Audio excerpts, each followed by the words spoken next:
Good evening, everyone, and thank you for joining us for AABA's 46th Annual Gala. I'm Lisa Mack, your 2022 AABA President, and I am so honored and excited to be in community with you all tonight. It's been a long 2 years since our last in-person gala before the pandemic, so it feels amazing to reconnect with everyone. Thank you to our sponsors, our donors, our board members, our operations director, Ezra Denny, who has worked tirelessly in the last couple of months, all our volunteers, our hotel staff, our special guests tonight, and all of you who has made this night possible. I also want to give a shout out to the AABA 2020 President, John Hamasaki, and 2021 President, Michelle Park Chu, for their leadership in the past 2 years with the challenges of the pandemic and having to mostly operate in virtual spaces. I'd also like to thank my firm, Minami Tamaki, for being our title sponsor for the gala tonight, for always supporting my involvement in AABA, for their commitment to our communities, and for continuing to show us what it means to do good and do well. Our theme for this gala and for this year is Speak Up, Rise Up, which was inspired by how our community and our allies spoke up and fought back against the rising anti-Asian hate and violence in the Bay Area and across the country in the last 2 years. And seeing all the protests, the rallies, the conversations, the media attention on this issue got me thinking about how we use our voice, both collectively and individually. If you see something that's wrong, what would you say? I am not by any means the most vocal person in my family. That honor goes to my mom, who is not only loud and spirited, but also has absolutely no problem telling anyone exactly what she thinks and feels, even if you don't want to hear it. My mom and her family immigrated to this country from Hong Kong in the 1970s. The day they landed here was July 4th.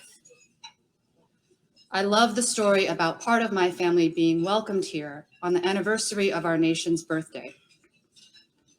After they arrived, my family and my mom settled down in New York, in the Bronx, because that was one of the few areas where they could live.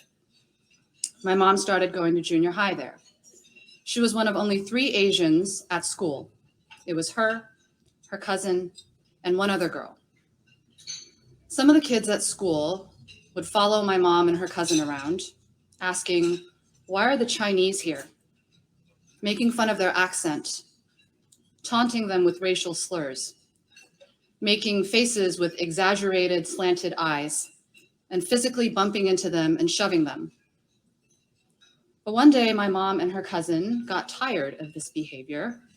So when it happened again, they shoved back, and it started an argument and a fight that a teacher had to break up.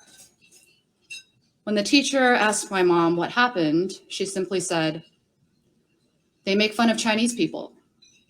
They push us, and that's not right." It was as simple as that.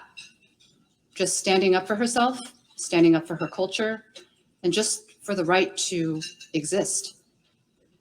And ironically, after she stood up for herself, those bullies ended up apologizing. They were really nice to her and they became friends. When my mom told me this story, I asked why she didn't just let it go and walk away, because frankly, that's probably what I would have done. And she said, "Lisa, when something is wrong, we should speak up. And if we can speak up for each other in unity, that's even better." She said, "We don't do that enough. And if we don't do that, how do we expect things to change?" I know that my parents' experience growing up as immigrants in this country is not unique. And I know that facing racism or other isms is not unique. I know this current surge in anti-Asian hate is not the first wave of hate against our community, nor will it likely be the last. I've read the history, but I haven't seen it until now. But what gives me hope is, for the first time that I can remember in my lifetime, I'm actually seeing for myself our community rally together across all ages and backgrounds to make this crisis of hate into a mainstream issue that cannot be ignored. Actually hearing our community speak up and speak up in unity to say enough. And it's been so inspiring for us to be a part of that movement for change. Fighting for change is also nothing new to our organization. Our Speak Up, Rise Up theme also honors AABA's history of speaking up on issues that impact the legal profession and the larger APA community. We were formed in 1976 by APA attorneys, many of whom were influenced by the civil rights movement of the 1960s. Since then, AABA has maintained strong roots in social justice and activism.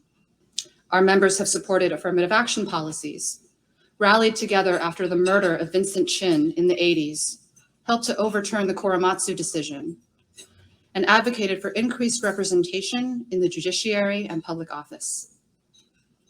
This year, we will continue AABA's legacy of advocating for our community, elevating our members, allying with our sister bar organizations, and fighting against hate. And we have an amazing group of leaders who will continue that mission. I'd like to now invite our 2022 AABA Board of Directors onto the stage for a well-deserved recognition and round of applause.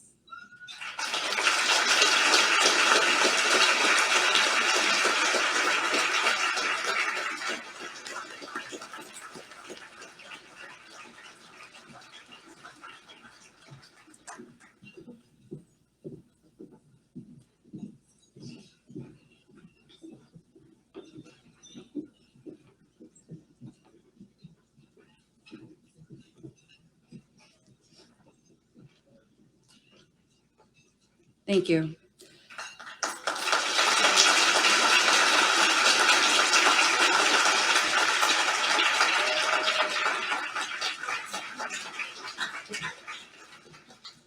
In closing, I want to challenge each person in this room to really think about how you can show up and speak up for yourself and for your community. Every person in this room has the power to make a difference, and to have that ability is a blessing. It doesn't have to be some big plan or gesture. It doesn't have to be in front of a large crowd. It doesn't have to take up a lot of time or money. And you don't have to be the loudest voice in the room. You don't even have to say something every single time if you're not ready. But when you are, know that we are here to listen, to support each other, and to uplift all of our voices. Thank you again for being a part of our community, and have a wonderful night.